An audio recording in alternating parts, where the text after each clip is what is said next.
அன்பான தேவ குழந்தையே, என் அன்பு தேவ பிள்ளைகளே, உன்னை குற்றம் சொல்கிறார்கள் என்று புலம்புகிறாயா? நீ தப்பே செய்யாமல் தண்டனை அனுபவிக்கிறாயா?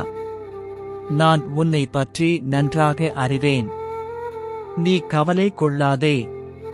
உன்னை குற்றம் சொல்லியவர்கள் உன் முன்னே அவர்கள் தவறுகள் வெளிப்படும். அப்பொழுது அவர்கள் உன்னிடம் மன்னிப்பு கேட்பார்கள். அதை நான் உனக்காக செய்வேன். ஏனென்றால் நீ என்னால் ஆசீர்வதிக்கப்பட்டவன். உன் கவலைகள் எல்லாம் என்னிடம் விட்டுவிடு. நான் உனக்கு நல்வழி காட்டுவேன்.